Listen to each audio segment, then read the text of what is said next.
Working from the schematic here that I started a few weeks ago, videos that I entitled Start a Garden Now and such. We're going to add another component to our backyard. This is a normal length and width, 60 feet wide by 120 foot long. Single family home here in my area. That's how much yard they have. We have the house here, we have the garage here, the driveway, and I already talked about how this is the sun aspect.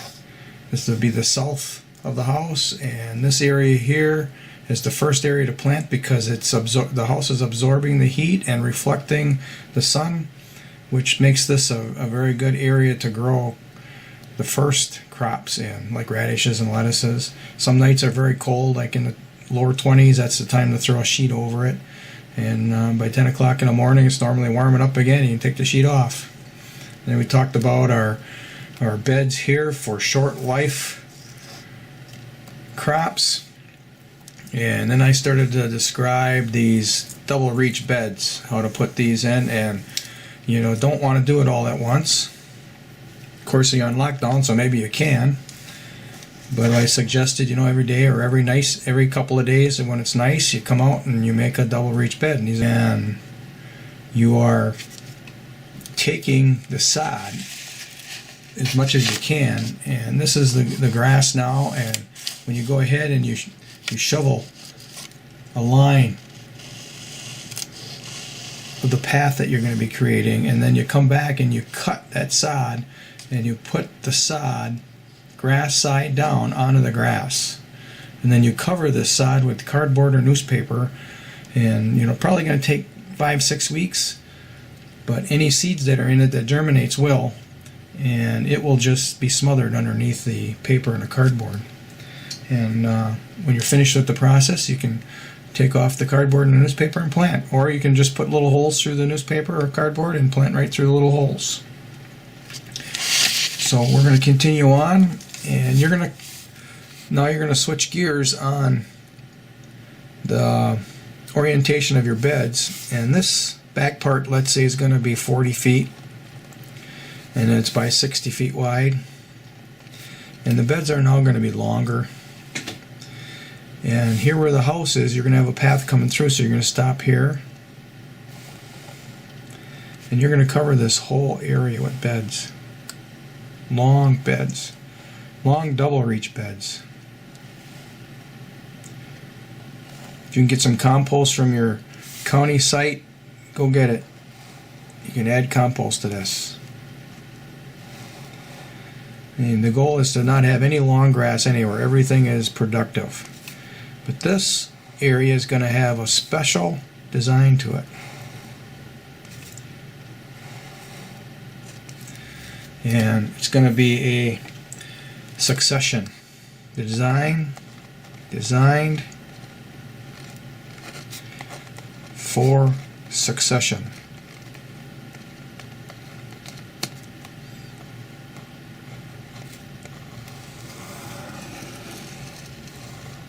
Okay, now I've got an area that I did similar, and I'll put a video right after this schematic. I'll attach it right to this video.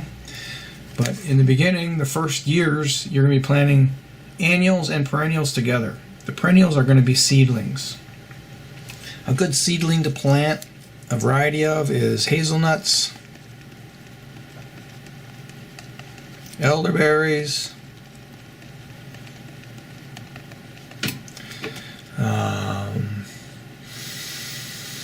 dwarf fruit trees. And you don't want one row to be just all apples or all peaches or anything. You want to put an apple here and a peach here and pear over there. Maybe the pears are a little taller, so maybe put those at the back. We have this solar orientation of south to north, and the sun is generally shining at an angle into your property from the south. That's in the northern hemisphere. So the taller trees you want to put to the back of the property because it's not going to shade any of your gardens. So you're going to just scatter a few of these around, a few of the fruit trees. You're going to mix in, you're going to mix in hazelnut bushes along with them. The elderberries do get a little wild, so you want to put those right on the back line. couple of elderberries. And you're going to be harvesting an annual crop here for 3 to 4 years before these little seedlings get going. And the idea is you want to have a perennial landscape farther away from the house, and then these beds are going to be annuals that you got to take care of closer to the house. And behind the garage, that might be a good place for a chicken coop. So I'm going to attach this video here and you'll see what I did, and actually it's the end result. This is like an 8-year project already, so it's 8 years old. So I hope you enjoy the video. This gate leads to an area that I was gardening traditionally with annuals, and I converted it over to perennials. And the original design was I had this corridor of brush or crops that are perennials, mostly bushes, and then that was a buffering from the yard next door to my annual crops, and it worked out pretty well for a couple of years. Then I transitioned this fenced area into a perennial garden. I think the dimensions are like 60 by 40 or 65 by 45, something like that. And the corridor is about, right here it's maybe only 4 foot wide, but on the border it's 5 foot wide. And we'll deal with this perennial garden first. I've got these cedar walkway. They actually are flattened on one side. I was going to use them for deer blinds, and I decided to use them as walkways instead so I don't walk on the soil and compact it.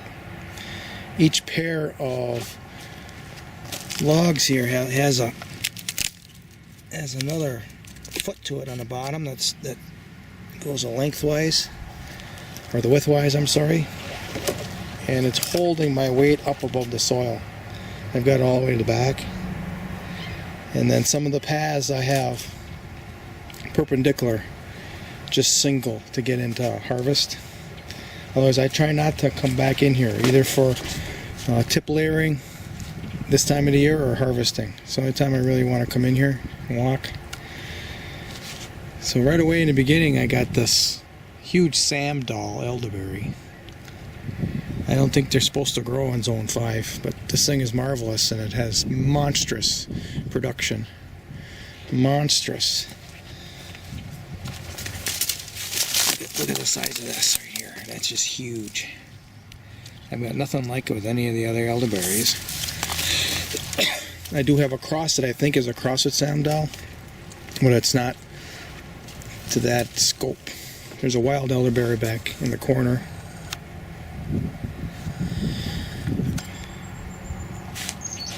To the left of our walkway, I have a series of beds here that are planted with both ribes and asparagus.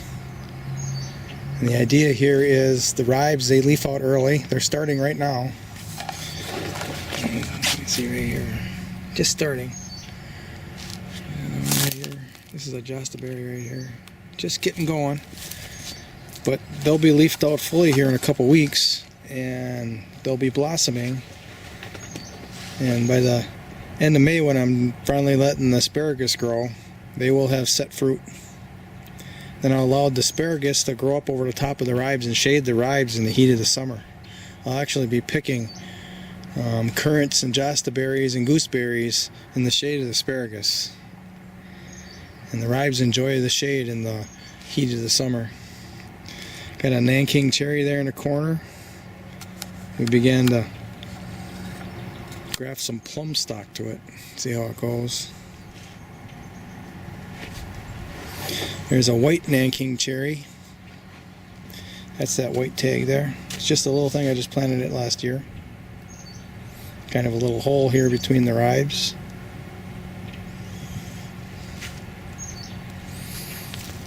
And then our jostaberry. This is a stalk from a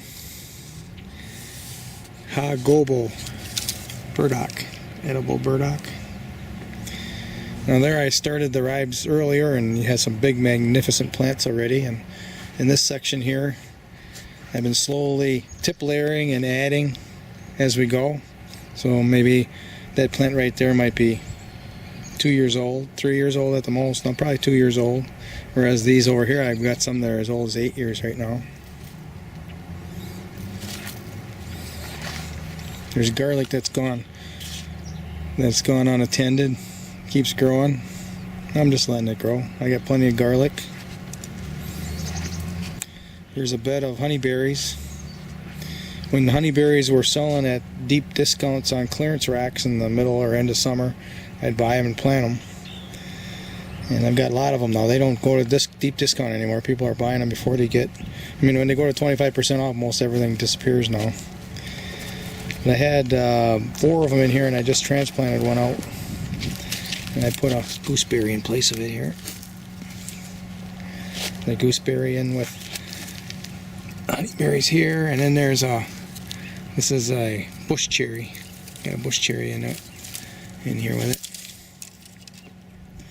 Along the line here we have blackberries. And there's a cane right there.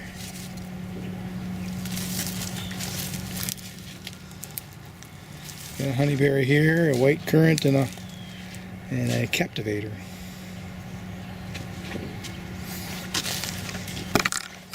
The last 2 beds are actually planted in rootstock for grafting. This is a cherry rootstock, and I'm not sure what I'm going to do with it. I might just transplant it up north and not even graft it. Then there's 10 honey locusts in here. There's one of them right here. Then there's a rootstock for plums, which I'd say half of them died, but there's half of them still alive, and we have plans to definitely graft these and spread them around. We might put a little chicken coop back here in the corner and run chickens in here, and we're thinking it's going to take care of the beetles that infest plums. On this side we got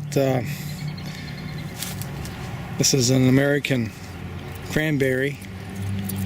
It's one I got from Okio, so he calls it something different. I've escapes me right now. There's a couple of original black currants in here. One of them died out because it's getting too much shade, I think, or it's dying out. But this one here has just been a prolific one right behind the tree. I allow ant hills to go on our property here, and I harvest the soil. See, I've got took some already. This is where I bury black walnut green husks for the iodine, and then I'll harvest the ant tailings for the potassium and phosphates. Another one over there. I got 2 more behind in the pawpaw patch I'm allowing to go. There's an elderberry there. That was one that came up by seed, and I'm not sure what it's going to be yet. This area is overstoried by black walnuts. Got some Jefferson hazelnuts in here transplanted, and some gooseberry starts. And then we have a lineup of black raspberries. There's 8 beds of them. They grow well with black walnuts, and that's why they're here. And they're actually acting as some type of a buffer, I think, because along our wooden pathway are apples, plums, and pear trees. And the apples especially are supposed to be killed by black walnut, by the chemicals, but these apples are doing just fine so far. We'll see.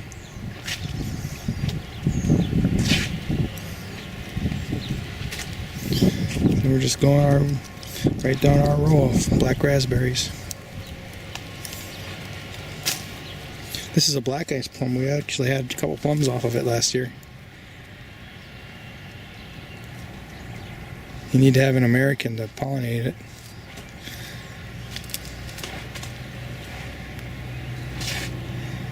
This is a Japanese plum, and it finally had plums last year, and they're not very sweet. But I guess that's why a guy has honeybees, right?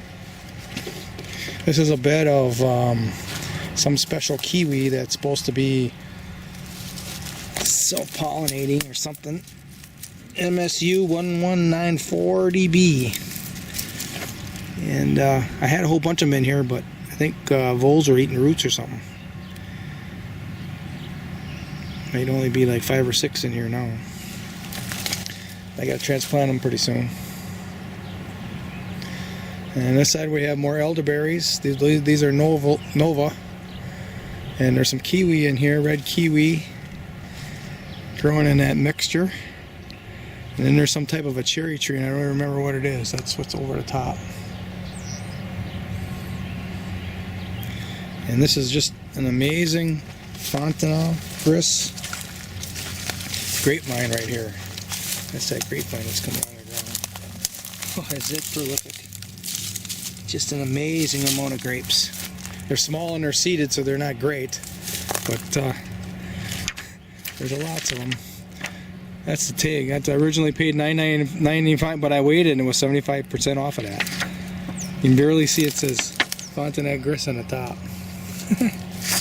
That's an old tag. That might have been in 2013 I got that one. We normally let the birds have most of them. We get our share, but it keeps the birds back here instead up by the main gardens. So that's the tour of our area here that we transitioned from annuals, and I've got videos up from years ago. We're always pulling out huge amounts of squash from back here, and I grew tomatoes back here. And this originally was a garden in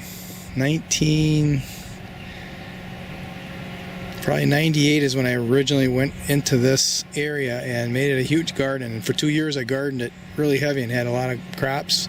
And then I think the third year, coons came in and just devastated the corn. And at that time I had a couple businesses going, and I kind of stopped gardening for like a decade. But then when I got the permaculture information, I went from annuals to perennials. And now there aren't any annuals in here. It's all perennials. So that's our tour. This is our perennial garden. I call it the forest garden because it has more of an order. There's rows and beds, and there's areas that have the same crop. So it's more like a garden setting, so forest garden. Whereas behind me I have a prototype food forest, and that is purposely in a polyculture, or there aren't any species next to one another that are similar.